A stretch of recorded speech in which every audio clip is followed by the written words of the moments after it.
veríamos como estas columnas están sometidas a esfuerzos y esfuerzo por presión más cortante y en algunos casos torsión.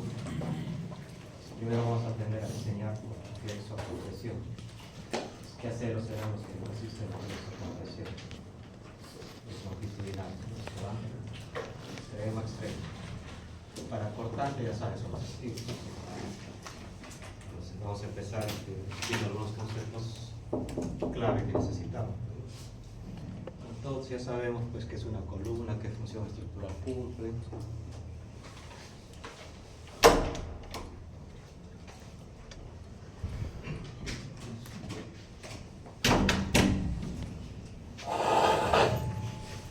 Las columnas también sirven para proporcionar rigidez a la estructura. Obviamente no es tan eficiente como una placa, una estructura porticada como estas. Las columnas en conjunto con las vigas notan la rigidez a la estructura. La rigidez pensando en tema sísmico, ¿no? En uno y otro sentido. Entonces esta columna que estamos viendo acá va a tener mayor longitud en esta dirección, dota de más rigidez en este sentido que en la dirección contraria. Entonces, aparte pues, de resistir la carga del edificio, está sometida a peso de compresión, también proporciona rigidez estructural, ¿no? Pues se puede clasificar por su forma geométrica, pues, las típicas columnas más utilizadas, la cuadrada, rectangular, la circular, pero también tenemos pues, en L, en T, en cruz. En principio pues vamos a trabajar con las más elementales, cuadrada, rectangular, pero con esa misma filosofía y metodología se puede diseñar las otras. Entonces vamos a ver más allá de eso.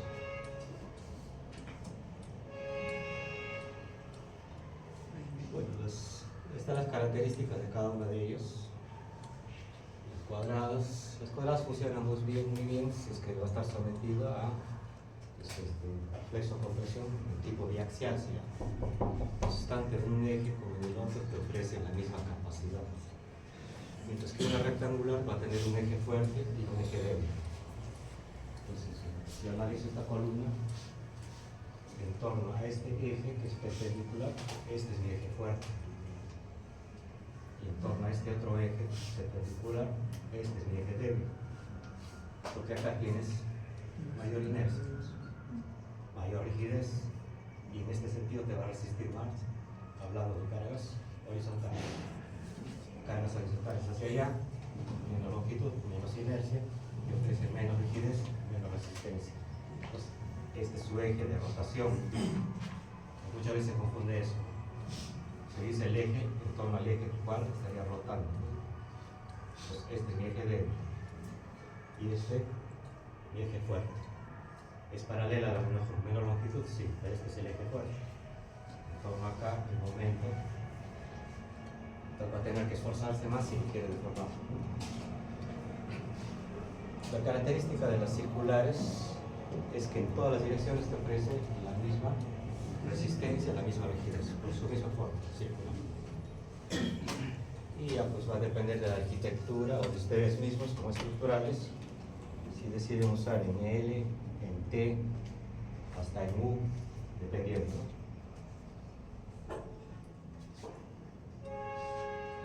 Por los materiales también los podemos clasificar. Obviamente hay columnas de distintos materiales, no solamente concreto armado, madera, piedra, de acero, perfiles de acero. Bueno, y la que nos interesa, de concreto. Y si combinamos dos materiales, ya sería pues un mixto. Entonces, hay columnas que tienen todito el bloque de concreto y el núcleo es un perfil de acero, ¿no? Un perfil de acero como núcleo. Entonces no lleva acero corrugado, es otro tipo de columna mixta.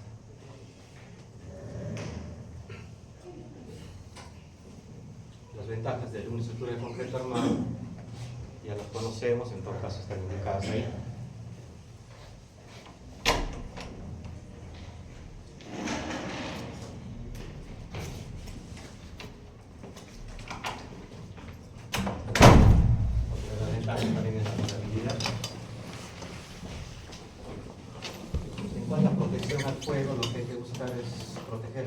el acero, básicamente, ¿no? Entonces, por eso la norma te da un recubrimiento mínimo, pues es 4 centímetros al estribo. No solamente es protección contra ataques de sales y sulfatos, o de sales en general, de cloruros y sulfatos, sino también para proteger de fuego. Entonces, el acero, como todo metal, si está expuesto a alta temperatura, se va a dilatar. Si la temperatura pues, en un incendio supera los 1000 grados, prácticamente ese acero va a empezar a fluir. Entonces, ya la estructura de por sí va a fallar. Entonces es importante la protección afuera.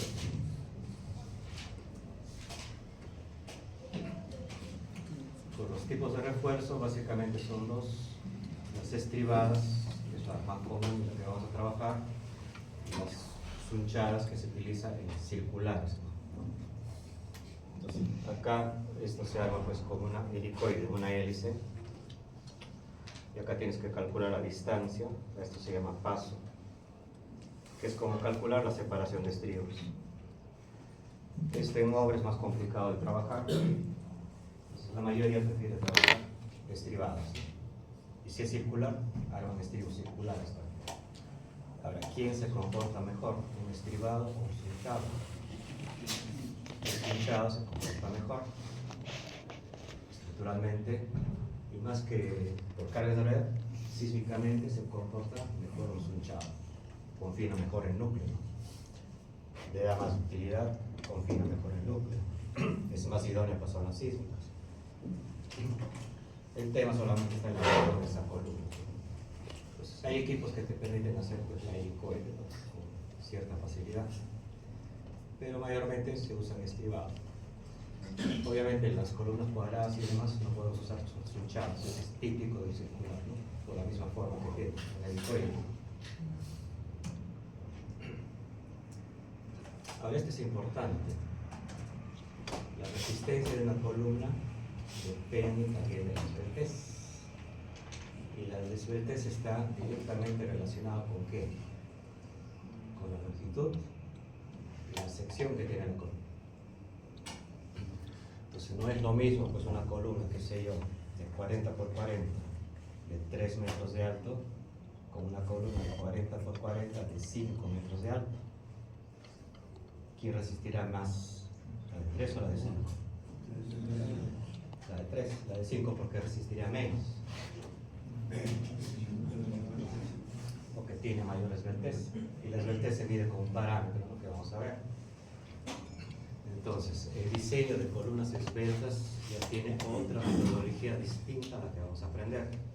Nosotros vamos a aprender a enseñar las llamadas columnas cortas. Todas las columnas típicas de los edificios son columnas cortas. Estamos hablando de 3 metros, 3,50. Y si es a doble altura, como mezanine, ¿cómo haríamos para controlar las esbeltez?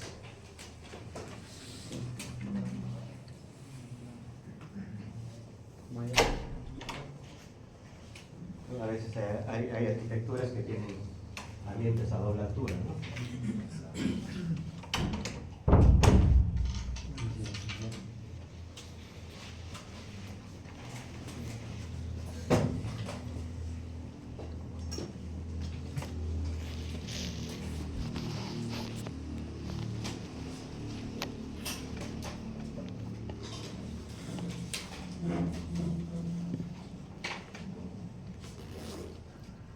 Por poner un ejemplo, ¿no?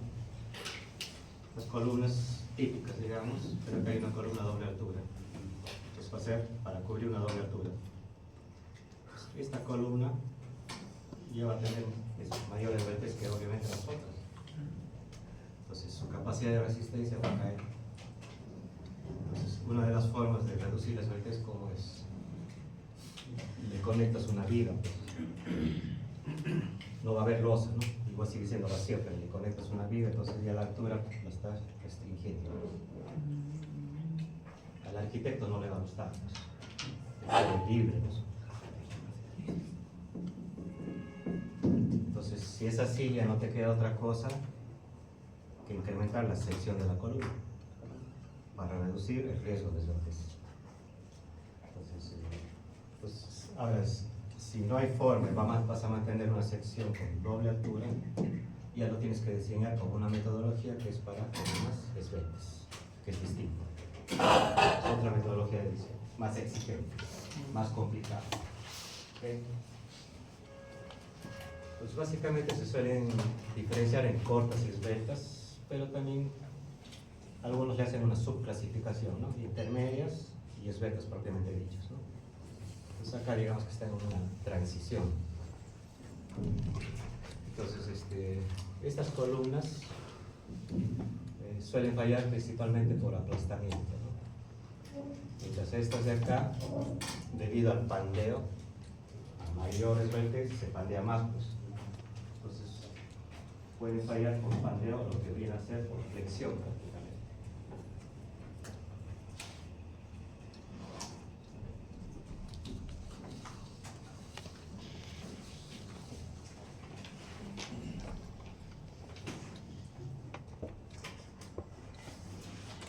Digamos que esta es mi columna,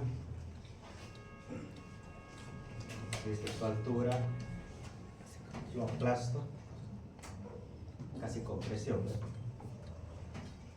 Lo vuelvo esbelta, se pandea. Eso es lo que hace que su capacidad de resistencia falle por el pandeo. ¿Cómo restringe el pandeo? Si le pongo acá un travesaño, ¿no? Por eso es los banquitos. Bueno, esto de acero, ¿no? Le ponen sus travesaños. ¿Para qué? Para reducir la esbeltez de las patas y aguante más peso. Si tú le quitas los travesaños, va a tener más esbeltez. Es probable que esas patitas haga esto, ¿no? ¿Cuál es el problema cuando hace esto? Tú estás calculando tu columna para un axial y un momento flector. Pero ya cuando se pantea, vamos a ver después, se le adiciona un momento adicional. Entonces tienes que trabajar con un momento amplificado, o sea, el momento propiamente dicho por la columna y un momento extra producto del pandeo. Pues por eso es que es más exigente el diseño en columnas esbeltas.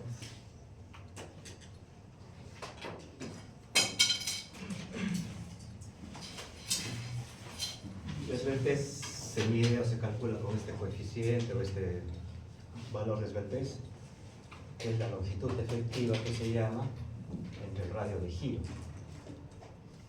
La longitud efectiva no es la longitud de la columna completa, es la longitud de la columna, pero hay que multiplicarlo por un coeficiente, ¿no? A ver. Ya. Más adelante está. Ahorita vamos a ver qué cosa es la longitud efectiva.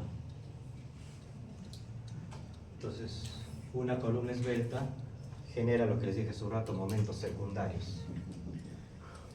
Esos momentos es producto de la deformación por esbeltez.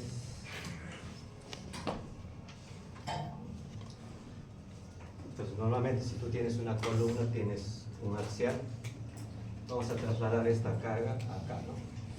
Esto por E, ¿qué cosa es? Momento, ¿no? Acá va a ser P por E, así,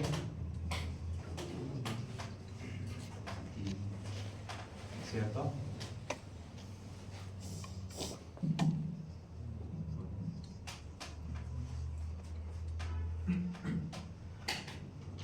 Esto se pandea. Claro, ahorita esto gira así. ¿Y qué va a pasar acá? Acá aparece un Y, ¿no? Entonces, acá tenemos el momento P por E de las condiciones iniciales. Pero ya por esta deformación va a haber un momento adicional que va a ser P por ¿quién? Por Y. Entonces acá este es el momento original, digamos. Y este, producto del pandeo. Debido al pandeo. Y cuanto más se pandea, mayor va a ser este momento. Entonces el momento para que diseñes esta columna es un momento que tiene el momento original que trae de tu análisis estructural, de tu diagrama de momentos flectores, y ahí viene este, ¿no? Y le tienes que sumar este de acá, ¿no?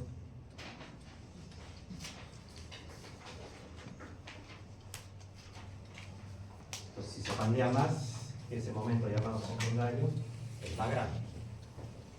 Entonces las columnas más esbeltas se pandean mucho más y ese momento secundario crece mucho más. Entonces, el tema con las columnas llamadas cortas es que este pandeo es pequeñísimo, pues, despreciable. Es casi una navita, ¿no? Que se pandea, pero es tan pequeño que simplemente lo desestimamos y solamente vamos a trabajar en este momento. Y ese es el proceso de diseño de una llamada columna corta.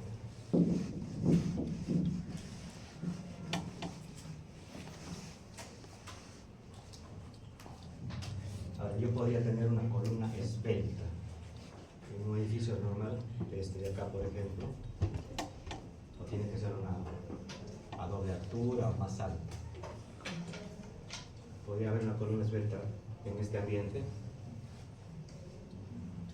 ¿De qué depende? Hemos dicho de la longitud y de la sección. ¿Qué pasa si yo tengo una columna de 15 por 15?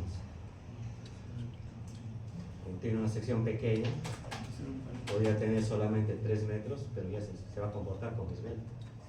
Pues no solamente depende de la longitud. Pues. Hace un ratito les dije que si esto lo quiero dejar sin una viga travesaña o una viga de arrastre, ¿qué tenía que hacer con la sección? Incrementar. Entonces, si a esta columna le disminuye la sección, corre el riesgo de que lo vuelva esbelto, comportamiento esbelto.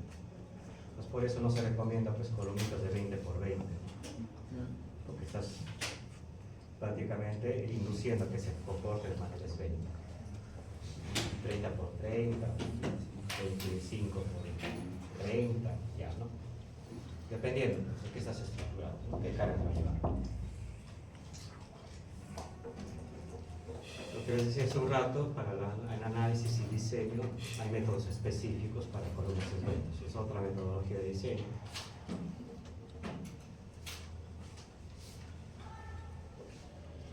¿Cómo puedo reducir o atenuar la esbeltez? Incrementando sección o arrastrando, que se llama, ¿no? Una viga acá de arrastre, en esta y en la otra dirección, en las dos direcciones, ojo.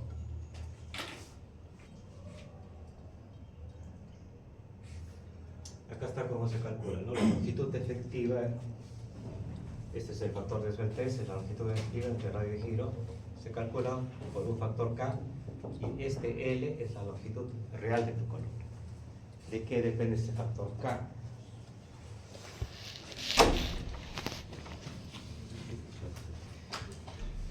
Ustedes han llegado a hacer en resistencia a materiales, para columnas, esas cosas, no lo he llegado a ver. Este factor K lo que te mide es cómo están sujetos los extremos de tu columna. Si este mi columna no es lo mismo que esté empotrado y empotrado arriba, o que esté articulado arriba. Eso cambia el comportamiento de la columna. Puede estar empotrado y libre. De eso depende ese factor K. De las condiciones de la sujeción de los extremos de tu columna. Antes de ver eso. Entonces vamos a ver de qué depende este K. Pues este K, por la longitud real de tu columna es la longitud efectiva que necesitas acá. Y el radio de giro es la raíz cuadrada de la inercia de tu columna entre el área. Y esto te da un factor de esbeltez que se llama. Ahora la pregunta sería, ¿no? Una columna rectangular tendrá la misma esbeltez en las dos direcciones? No, ¿no es cierto? ¿De qué depende?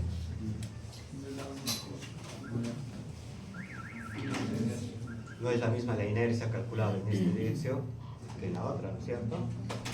Entonces, puede ser que no se comporte de manera esbelta en una dirección, pero en la otra dirección sí puede ser esbelta. Entonces hay que tener cuidado. Si tú tienes una columna rectangular,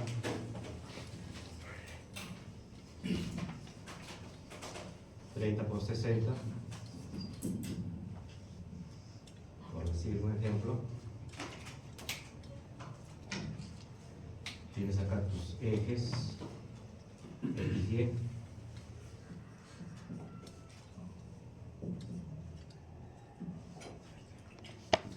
¿Cuál sería el eje fuerte? ¿El eje X o el Y? Esta es la longitud fuerte, pero el eje fuerte, pues si yo trato de rotar en torno al eje X, es más difícil que si yo lo quiero rotar en torno al eje Y. ¿Se dan cuenta? Hace un ratito les dije que hay confusión con eso. En automático me dijeron Y, no. Analicen. Y es la longitud más fuerte. Yo les pregunté el eje más fuerte, es otra cosa. El eje más fuerte es el eje en torno al cual esto estaría rotando. ¿Y cómo se puede determinar eso? Con las inercias. Entonces, si yo calculo la inercia en torno al eje X, ¿cómo la calcularía? 30 por 60 al cubo.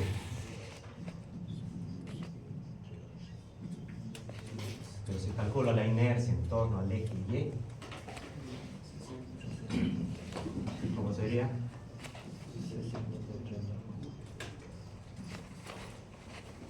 ¿Me cuenta? Entonces, en torno al eje X le da mayor inercia en torno al eje Y. Entonces, acá hay dos esbelteces. Una esbeltez se lo analizan en el eje fuerte y otra esbeltez se lo analizan en el eje débil. Entonces, en torno a qué eje tengo mayor esbeltez.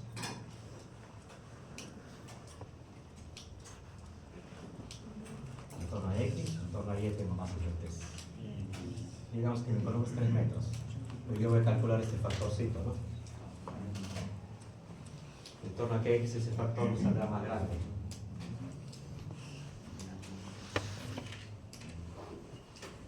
En torno al eje X. ¿Cómo se calcula la esbeltez? Longitud entre radio, ¿cómo sale?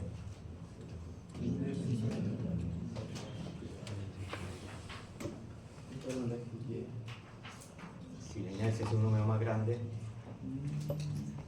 y así no la ven, echemos números.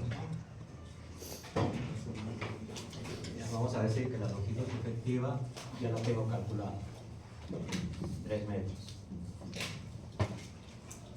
Por decir, ya está calculado. Entonces, calcularé mi radio de giro en torno a X. Será pues la raíz de qué inercia. Esta de acá, ¿cuánto sale? 540. ¿Cuánto? 540 mil.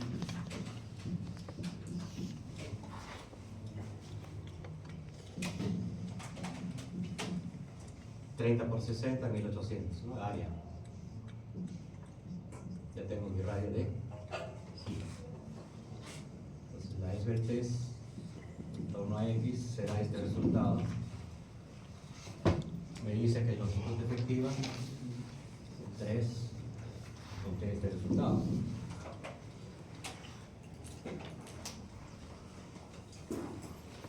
¿En qué unidades va a estar la inercia? Ya lo estamos calculando en centímetros. Centímetros a la cuarta y el área. Y esto va a salir en centímetros, ¿no? Entonces, esto de acá va a tener que estar también en centímetros. ¿Cuánto le sale esto? 17.32.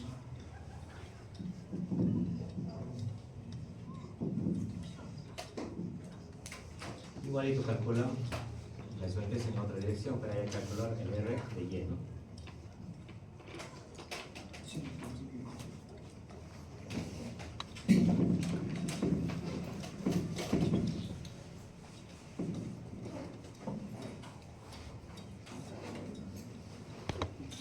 Sigue siendo 1800, pero la inercia va a ser esta de acá. ¿Cuánto sale esta de acá? Obviamente va a ser 135.000. menor, ¿no?, que la otra.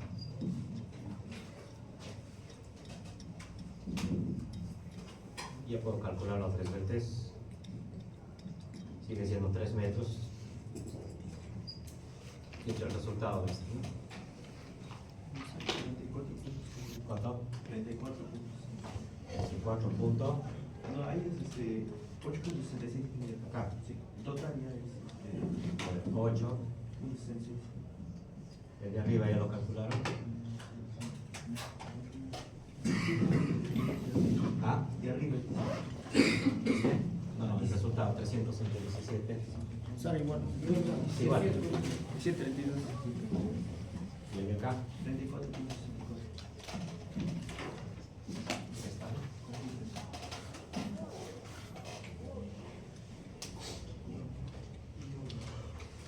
¿En torno a qué ejes más es B?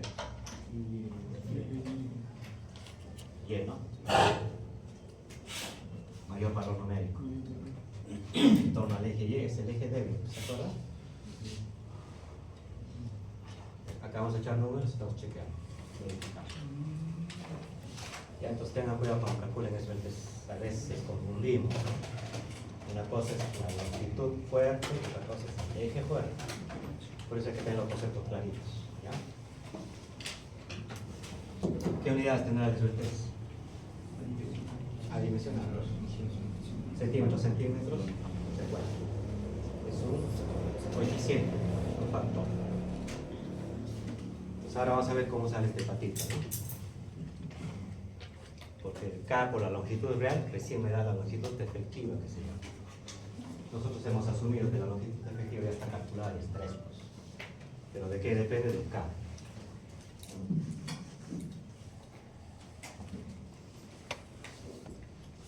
Pues hace un rato les decía que eso depende de cómo está sujete los extremos. Si está doblemente empotrado en la base y empotrado en la parte superior, el K vale 0,5. Entonces, si mi columna mide 3 metros, multiplico por 0,5, la longitud efectiva va a ser 1,5 metros. ¿Qué pasa si tengo un extremo empotrado y el otro articulado? El K vale 0,7. Doblemente articulado, ahí recién vale 1. ¿Eso qué significa? Que es una columna que tiene articulado, articulado, ¿no? Ahora lo vamos a dibujar. Ya copiaron esto, ¿no?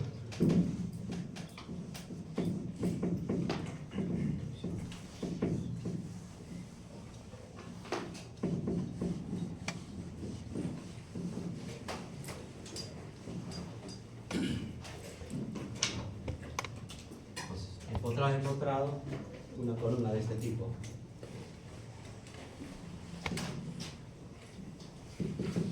Empotrada en su base y empotrada arriba, acá vale 0,5.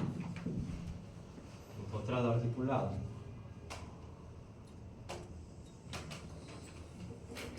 Empotrado articulado.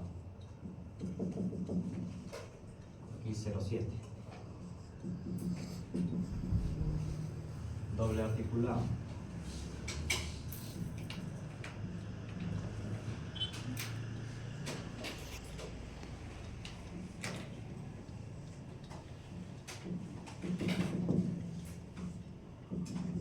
Acá vale 1. Empotrado y libre.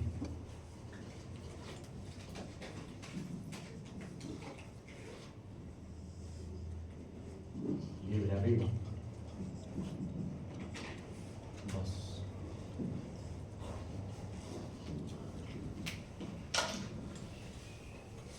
Obviamente en una estructura de este tipo, esto de acá no lo tiene. Empotrado y articulado, arriba el nudo tendría que ser una rótula. Articulado y articulado, rótula arriba, rótula abajo. Empotrado y libre, esto sí es más posible en una estructura. Si tú haces tu cerco perimétrico y no le pones vigas collarín, tienes esto. Y date cuenta cuánto vale K. 2. Entonces cuando viene el sismo, y se habrán dado cuenta, ¿no? Un cerco perimétrico sin collarín y otro con collarín. Cuando viene un sismo, ¿a quién le hace más daño? Al que no tiene collarín. El collarín de cierta manera arriba te lo está semi-empotrando, digamos, no es un empotramiento. ¿Y eso qué cosa hace? Que este K vaya, ¿no? Cuando es doblemente empotrado, miren cuánto vale el K, 0,5. Así, todas las columnas pueden ser las mismas, pero depende de cómo están sujetas en los extremos, de eso vale el K, porque su comportamiento estructural es distinto. Entonces, un doble articulado sería, pues acá simplemente lo aplasto, ¿no? Bien, ¿cómo se está pandeando? Todita la longitud completa se está pandeando. Pues la longitud real coincide con la longitud efectiva. Su coeficiente es este equivale a un articulado articulado. Rota abajo y rota arriba libremente. Lo único que estoy restringiendo son los desplazamientos. Tenemos esto. Pero ¿qué pasa si yo me empotro abajo? Voy a tratar de simular. Observen. Articulado arriba, empotrado abajo. Este, ¿no? Si ustedes observan el pandeo, no desarrolla todita la longitud, ¿se dan cuenta? Está desarrollando más o menos este pedacito, ¿sí o no? Más o menos está desarrollando ¿cuánto? El 70%. Entonces, ¿te dan cuenta? Y si yo logro encontrar abajo y arriba ambos, observen, pedacito del 50%. La columna puede ser la misma, pero depende cómo esté sujeto a los extremos, de eso depende su longitud efectiva, porque de eso va a depender su pandeo. Pero en una estructura real podemos tener esto, cerco perimétrico, sin vigas, pero estos de acá son casos ideales, digamos. Porque al final, ¿qué tenemos acá? Viga, pero igual se puede calcular. Esto, viga abajo y viga arriba, sería un intermedio entre quién, entre un empotrado, articulado. Entonces ese factor va a estar entre 0,5 y 1. Y en sísmica seguramente van a aprender a calcular rigideces. Conmuto, conmil, o hay otras metodologías para cálculo de rigidez en la columna. Entonces eso te va a permitir también calcular tus deltas. ¿Ya? Entonces no se olviden de ese detalle. Pues.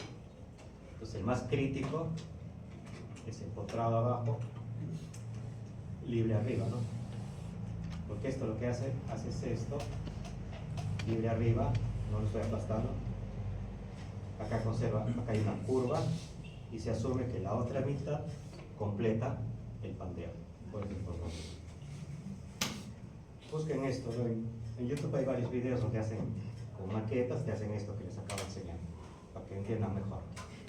En todo caso voy a buscar un videito de esos y se los paso. Entonces, ¿por qué la diferencia de los campos? Entonces no se olviden que nosotros aquí necesitamos la longitud efectiva para el cálculo de pandeo. Para eso necesito conocer las condiciones de borde.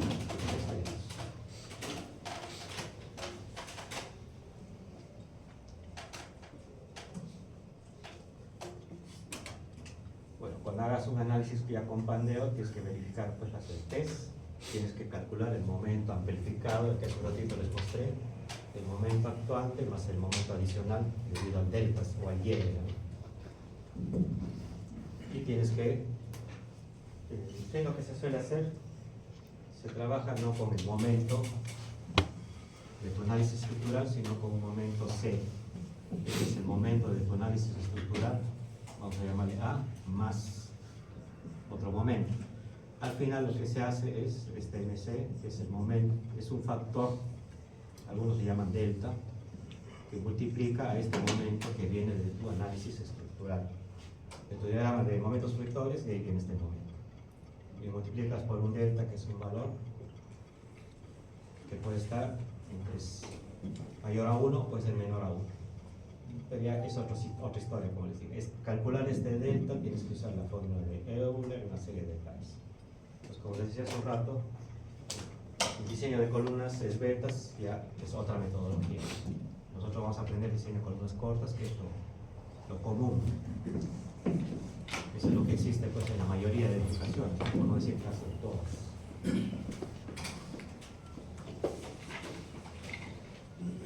Entonces, el sismo obviamente también te genera mayor esfuerzo de momento secundario si tu columna es muy esbelta. Pues. Acuérdense que el sismo como viene así, ¿no?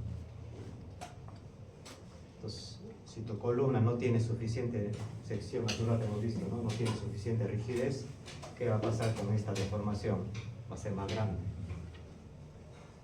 Entonces, ahí vas a tener un momento adicional. Pues, ¿no? No sé si está por acá.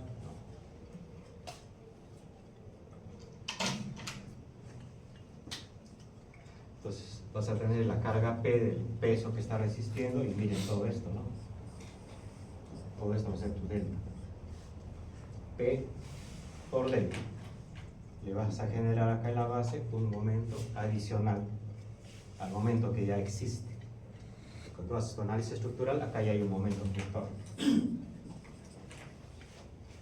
Y a este momento flector le adicionas uno más, multiplicando la carga que sigue siendo vertical por este delta, producto de ¿qué? De la deformación lateral de tu pórtico debido al sismo. Esto es lo que le llaman el efecto P delta del sismo. Entonces, ¿por qué creen que el control de derivas te dice la deriva máxima en concreto cuánto es?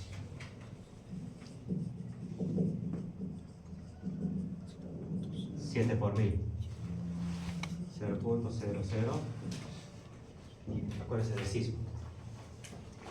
¿No? Te dice la deriva máxima de tus columnas de concreto armado no debe ser igual o menor que 7 por. ¿Hay qué cosa está controlando la norma indirectamente? Que no sea pues tan esbelta que este delta sea demasiado grande, porque ahí vas a tener el efecto que se va a ver un momento.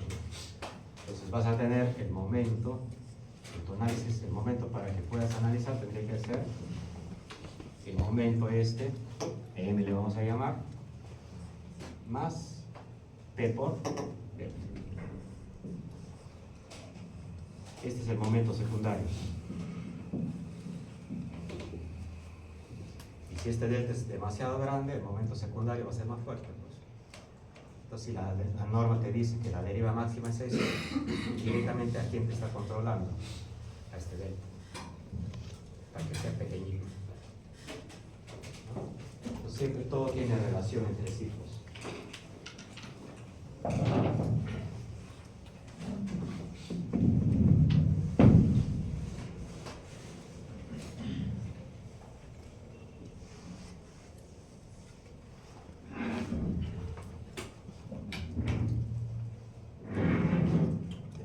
Caso pues de una columna real, ¿no?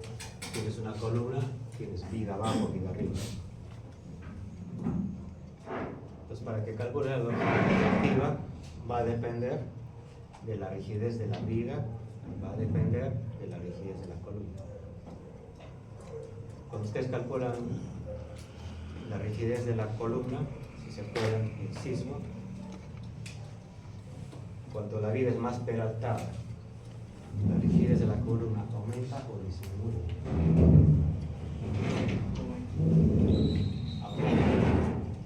Porque más peralte de viga estarías acercando,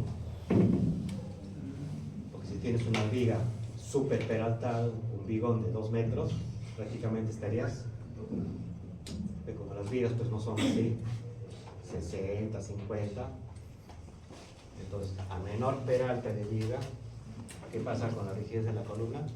Cae. ¿Por qué creen que se peraltan las vigas secundarias? Pues, para darle rigidez a mi columna en esta dirección.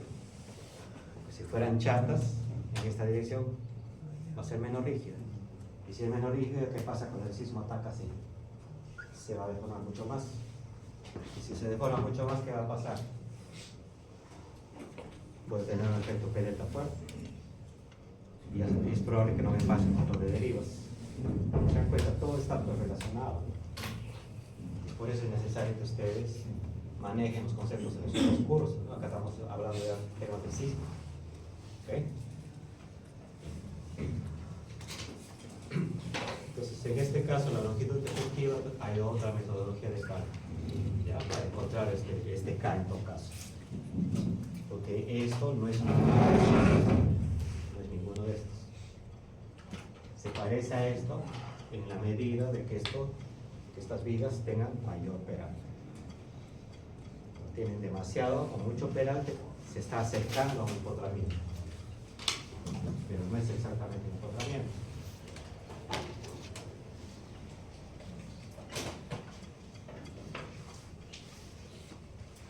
Entonces vamos a ver el tema de columnas a compresión pura.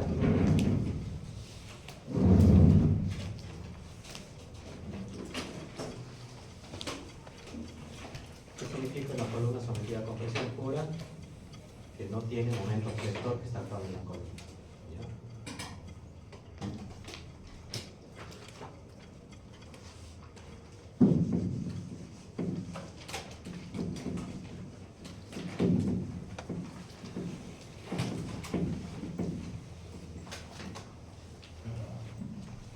Siempre en un pórtico vas a tener momento flector en la columna.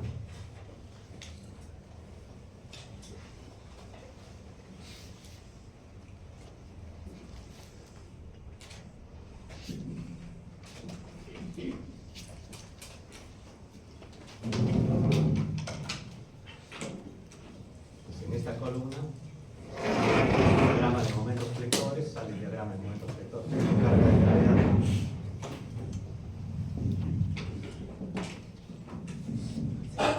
Pues hay un momento flector. Y adicionalmente, carga axial, porque está resistiendo el peso de una viga que está llegando ahí, ¿cierto? Entonces, cuando tienes nudos rígidos, yo aíslo la columna para analizarla. La columna aislada está sujeta a dos cargas, ¿no? El axial, digamos P, y un momento flector. Por eso es que se dice que está a flexo compresión. Pero ahora, yo podría tener una columna solamente a carga axial.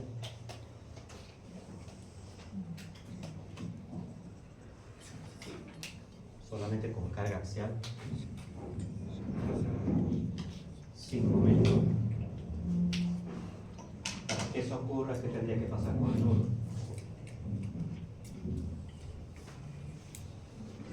El nudo tendría que ser una rótula. Una rótula, una articulación. El momento ahí es entonces, si yo quisiera que tenga solamente carga axial, yo quiero que el nudo no haya momento, ¿qué tengo que hacer? Pues dibujemos un pórtico real.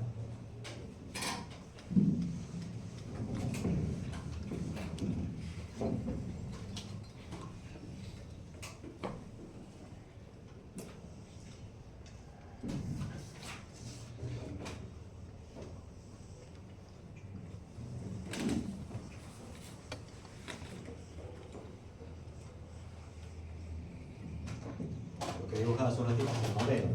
Se pone el nudo rígido y yo quiero tener esto. Entonces el nudo no tiene que ser rígido. Es que tienes que hacer, esto tiene que estar apoyado nada más.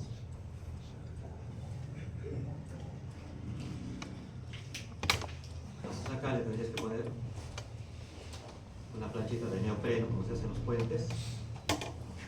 Entonces ya no va a ser nudo rígido, ya no va a ser monolítico. La viga va a estar apoyada en la columna. Si la viga está apoyada en la columna, vas a tener este efecto. Ya en el momento. Entonces puede darse en esa situación. Entonces ahí tendríamos el caso de columna a compresión pura, digamos. Y vamos a ver cómo se trabaja eso, ¿no?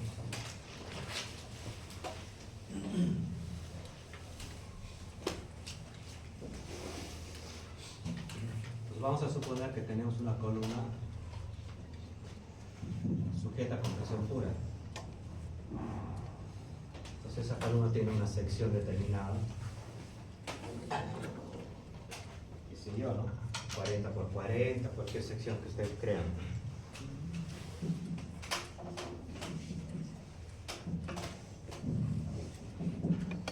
cuadrada.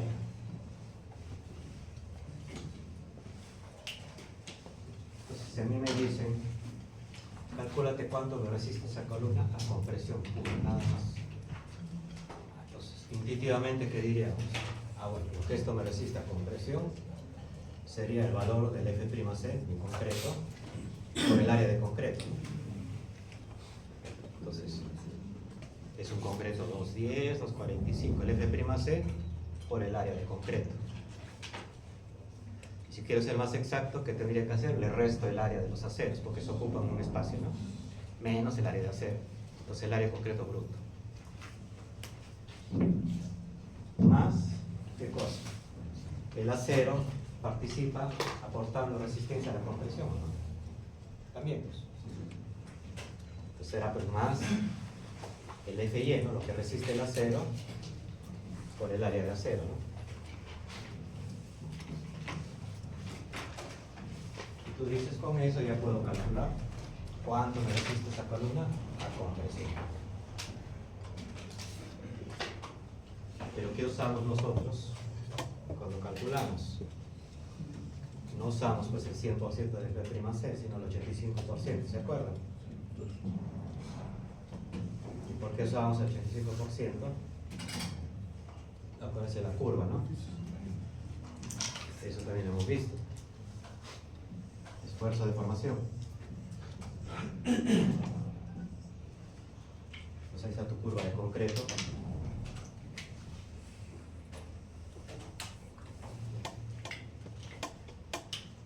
El F'C es acá.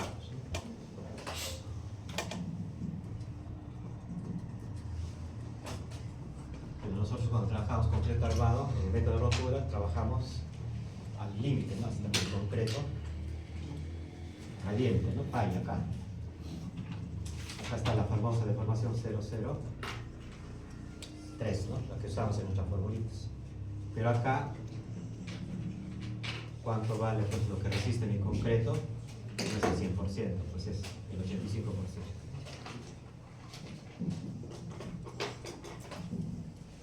Pues por eso usamos esto.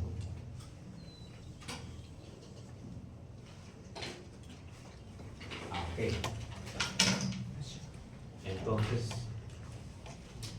yo calculo lo que resiste mi concreto, o esa columna de concreto, con esto de acá. O sea, el 85 F'C, el área del concreto, y a eso le sumo lo que resiste los aceros. En este caso, ¿cuántos aceros hay? 3, 6, 8 aceros. Porque el acero resiste tracción y compresión, las dos cosas. Entonces, ese acero le va a aportar resistencia. Entonces, todo esto es debido a quién? Al concreto. Y esto es debido al aporte de quién? Del acero. Entonces, lo que acabamos de hacer ahí es lo que se llama pues, la resistencia nominal a compresión de esa columna. ¿Y por qué le decimos nominal? Porque lo estamos sacando de nuestras formulitas teóricas. Eso es lo que resiste. Pero acá ya viene la norma y te va a imponer coeficientes de seguridad. Entonces, este es el nominal. Entonces, si vemos el ACI, ¿qué te dice? Cuando calcules la compresión pura de tu columna,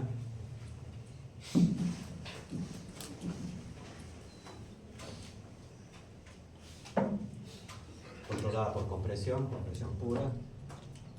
Esto es para el espiralado, que en ese caso si es estribada, vas a reducir la capacidad nominal de tu columna al 65%. ¿Qué quiere decir?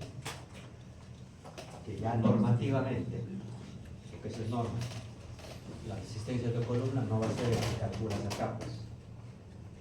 Este es nominal, lo que en teoría resiste. Pero ya normativamente lo vas a tener, el resultado de acá, ¿qué tienes que hacer? Por 0,65, lo reduces.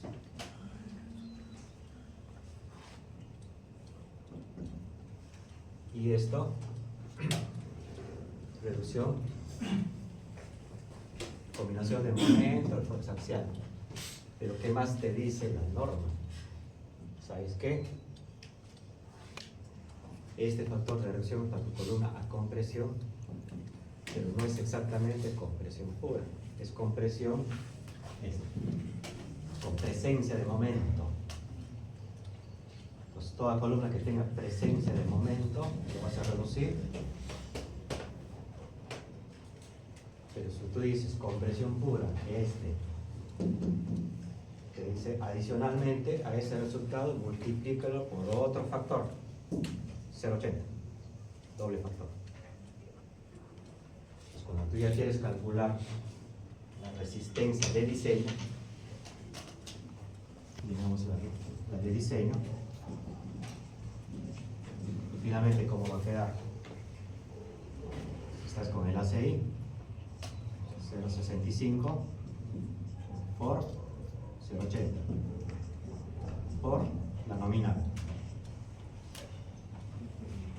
Se dan cuenta que lo reducen fuerte. Cuando es compresión pura, es así. Cuando es flexo-compresión, o sea, hay presencia de momento, este 0,80 no va. Es así. Ojo con eso. Entonces, hay que distinguir si es compresión pura o está a flexo-compresión para que apliques tus coeficientes. Pues acá a veces ocurren confusiones. ¿Qué dice nuestra norma? Nuestra norma te dice, no te dice 0,65, nuestra norma te dice 0,70. Entonces, ¿quién es más conservador? Nuestra norma la CI. ¿Ah? La CI. ¿Por qué? Castiga más, reduce más segurones. En este caso, por ejemplo, el ACI más conservador. Pero ese 0,70, que en el ACI te dice que 0,65, va a ser en el caso de que tu columna esté sometida a ¿qué? Flexo compresión. Y si es compresión pura, nuestra norma también nos dice por 0,80 adicional. Igualito que el ACI. La diferencia entre el ACI y nuestra norma solamente está en el factor este. Y ese factor sí es el famoso phi, ¿no? El phi de reducción.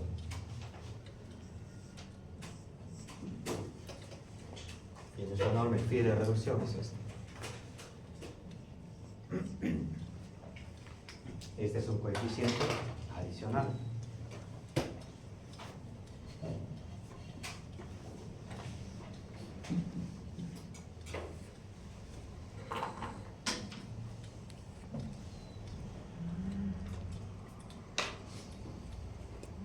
Antes de ver esto,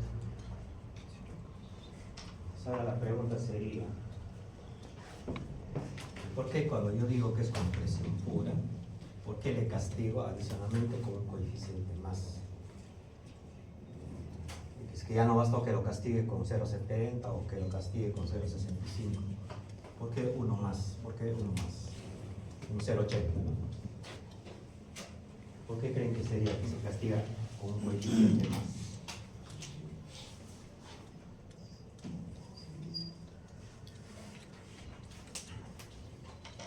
Pues el tema está en lograr compresión pura en el mundo físico real es bien complicado, no es sencillo. Hace un rato les dije que la vida está simplemente apoyada, pero eso no significa que va a ser compresión pura exactamente. Para que esté compresión pura, ¿qué tiene que pasar con la carga? Tiene que estar aplicada en lo que se llama el centroide plástico, que vamos a aprender a calcular después. Entonces, en una columna tipo 3D,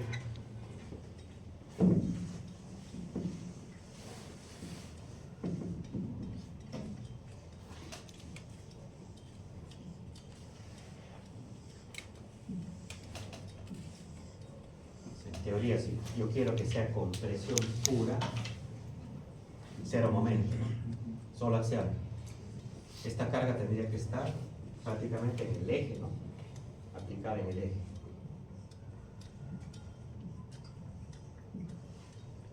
pero acuérdense que si es concreto armado tiene aceros, ¿no?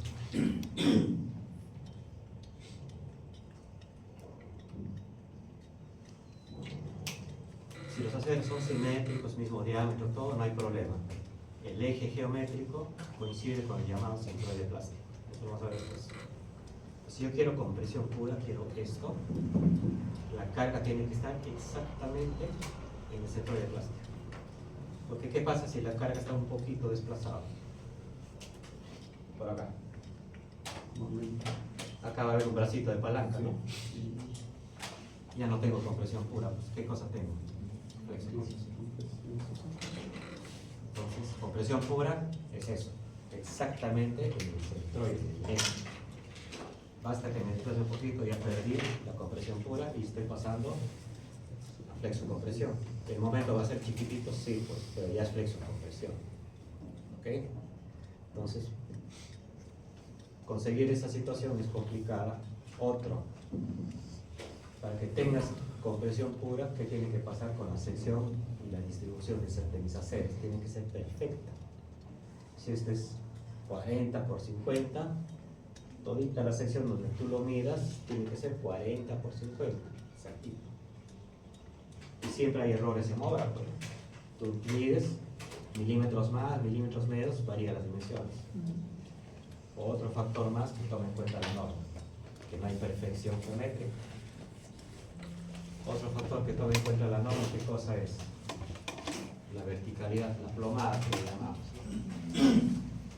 Ustedes revisan la plomada vertical de una columna con un instrumento láser de alta precisión, no está exactamente a plomo. Claro, milímetros o décimas de milímetros está un poquito inclinado para un lado o para otro. La verticalidad perfecta es bien difícil conseguir. Entonces esa pequeña inclinación que pudiera tener tu columna indirectamente le genera también un momento. Pues la norma se pone en todos esos supuestos, esas imperfecciones y esos detalles, y dice, ¿saben qué? Nos aseguramos y mejor castigamos con un coeficiente extra. Y le meten 0,80. Entonces si tú vas a decir que mi columna está con compresión pura, castígalo con el de flexocompresión y adicionalmente castígalo con 1, porque tú estás diciendo que es compresión. Ojo con todo esto, para que sepan usar los coeficientes. En qué casos le pongo el 0,80 y en qué casos no le pongo el 0,80. Poco a poco vamos a ver cómo se aplican los coeficientes de erosión en columnas. No es como en vigas, ¿no? Son estos coeficientes de erosión en vigas por flexión 0,9. Punto. En columnas incluso es variable. Vamos a ver más adelante cómo se calculan esos coeficientes que varían. Entonces vamos a ver ahora cómo calculo pues la capacidad, porque lo que voy a calcular es capacidad, ¿no? Entonces, nuestra norma nos dice esto, ¿no? Si es compresión pura, 0,80, el phi con nuestra norma es 0,7, con 6,075, 0,85 F'(C), esto de acá, ¿qué cosa es? El área bruta del concreto le está restando el área del acero. Ya solo sumas el ETI por el área de acero. Y con eso puedes calcular cuánto resiste la compresión pura una columna.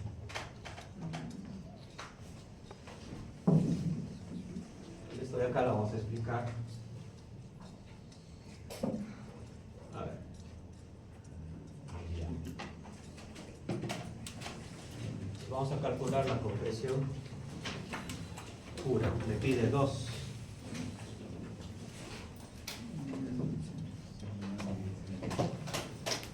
Aquí lo de una gran confusión. Varias veces. Si yo les pido la de diseño, ¿qué significa? A la nominal le tienen que aplicar los coeficientes, porque la norma es la que te da la de diseño. Y si es compresión pura, le tienes que aplicar doble coeficiente. Si no es compresión pura, es flexocompresión, solamente le aplicarás el phi, un coeficiente. Entonces, si yo quiero saber lo que resiste la compresión pura, esa columna que me están dando ahí, calculemos la nominal primero, ¿no? Entonces, compresión nominal. lo que hemos visto hace un rato, pues, ¿no? 0,85 F'C quiere el área de concreto neto, entonces será el área bruta y el resto el área de acero, ¿no? Ese es el aporte de quién? De concreto. Más lo que me aporta el acero a resistir compresión, porque el acero te aporta también. Entonces será por más Fy, y con eso ya echamos números, ¿no? Entonces el nominal 0,85 nos dice que es concreto 280, área bruta 50 por 50, 2500, ¿no?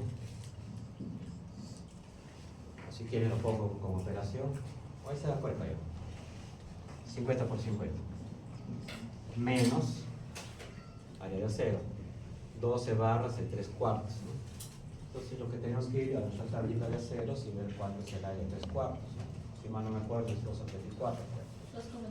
¿no es cierto? Entonces como son 12 aceros sería 12 por 2,84. Le sumo el Fy, 4,200, y el área de acero que va a salir de acá, pues que es 12 por 2,84.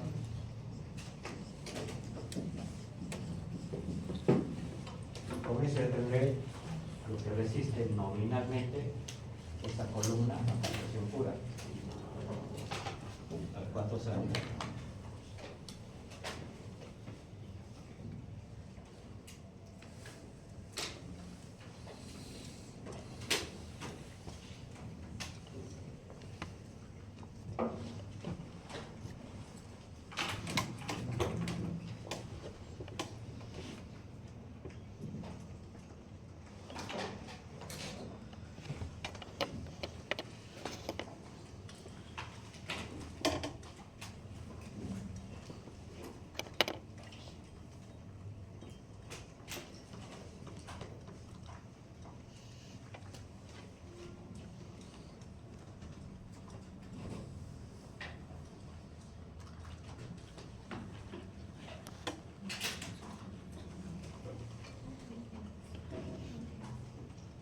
¿Tienen?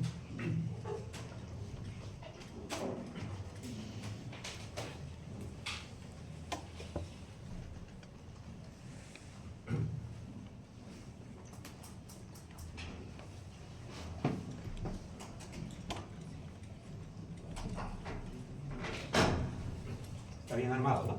0,85, mi F', 280, 50 por 50, 2500 es el área, ¿no? 12 a 0, 284. A esto le sumo el Fy por el área 0. ¿Cuánto sale? 730.024. ¿Ah? 730.024. ¿Qué unidades? Kilogramos. Punto 96. Mi F' está en kilogramos centímetros, mi Fy está en kilogramos centímetros, resultado kilogramos.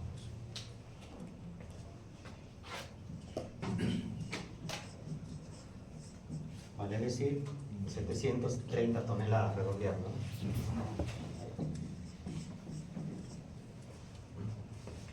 Pues esa columna, en teoría, me resiste una carga de compresión pura de 730 toneladas. ¿Qué hemos calculado acá? El nominal, pues. Quiero la de diseño también, le aplico los coeficientes de la norma. Entonces, lo vamos a llamar el P de diseño, por decirlo.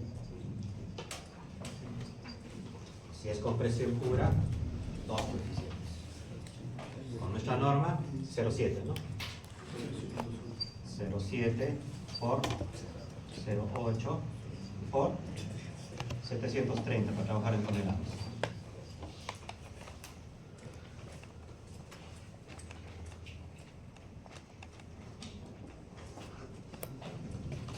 408.8. 400. 8.8. E060. Si quiero con el ACI, 0.65, ¿no? Por 0.8, 730 igual. El nominal es único, pues, ese es el teórico. Lo que cambia es el normativo. 379.6. Este es ACI. Más conservador, ACI. Si yo te pido calcular la de diseño, te tienes que aplicar los coeficientes. Okay, cuando hablamos de diseño, es aplicar la norma. Si te pido el nominal, es el teórico. Lo que en teoría. Pues mi columna en teoría me resiste 730 toneladas. Pero como puede tener un pequeño desplome, es irregular, etc., etc., castigos con coeficientes. ¿Quién te da los coeficientes? La norma. La norma te lo pone. Entonces, cuando tú ya hagas, presentes a sociedad, en sociedad tu columna, dices, mi columna a compresión pura con una peruana resiste 408 toneladas. Para el público, tu columna resiste ¿cuánto? Pues tú ya sabes que en teoría te resiste posiblemente 730, pero ahorita esa diferencia, se dan cuenta que es un super colchón de seguridad, pues, bien fuerte, porque la compresión pura es bien difícil de lograr, lo que se acaba de explicar. Entonces no confundan pues la de diseño con el nominal, ¿ya? Eso me viene ocurriendo en varios ciclos, confunden diseño con nominal. Entonces hay que diferenciar, ¿no?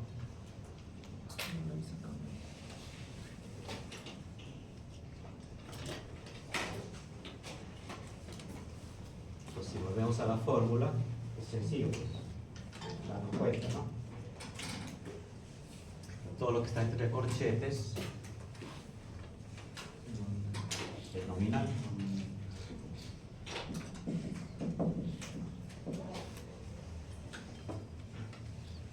Si yo quiero flexo compresión, solamente le aplicaría phi.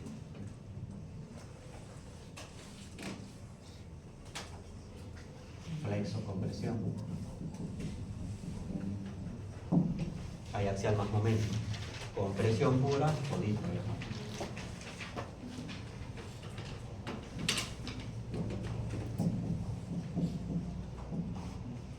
¿Qué es lo que acabamos de hacer?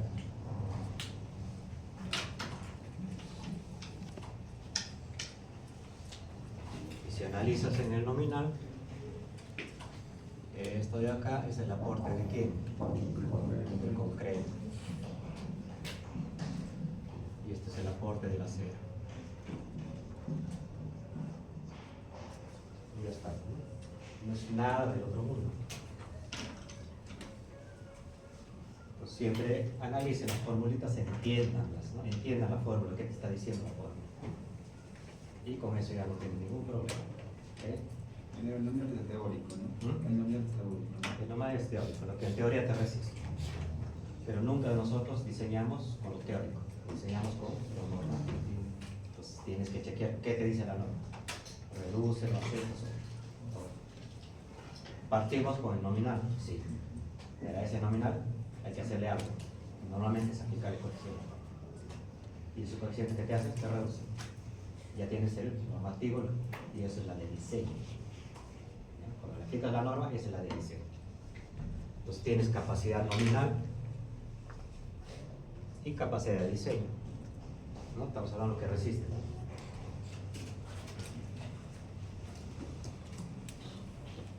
Bueno, este es un cuadrito más o menos el promedio que te aporta cada componente. Lo que te aporta el concreto obviamente es mayor, porque el área es más o menos está en ese rango, ¿no? El concreto suele aportar un 85% y el acero suele aportar un 15% de la resistencia a la compresión. Pero ese es un valor promedio, porque eso depende del área de acero, etc.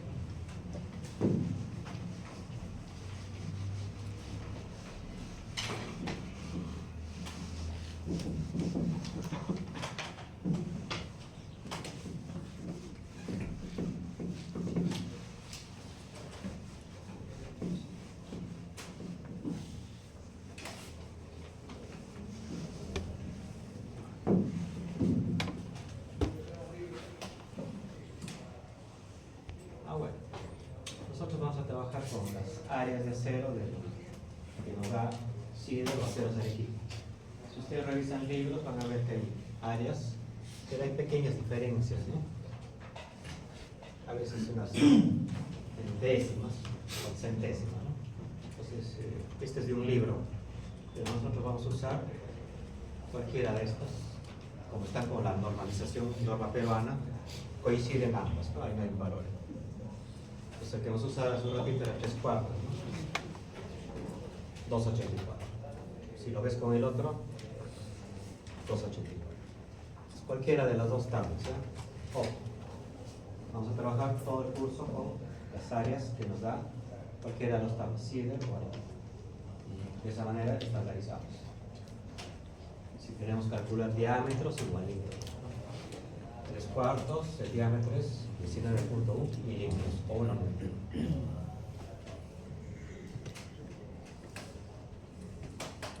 Ok. Entonces hoy hemos visto este tema de compresión pura. La próxima ya empezamos a desarrollar los conceptos de lo que es el diagrama de interacción, que nos sirve para el diseño de las columnas. Entonces se llama lista por sistema. La lista física me la alcanza.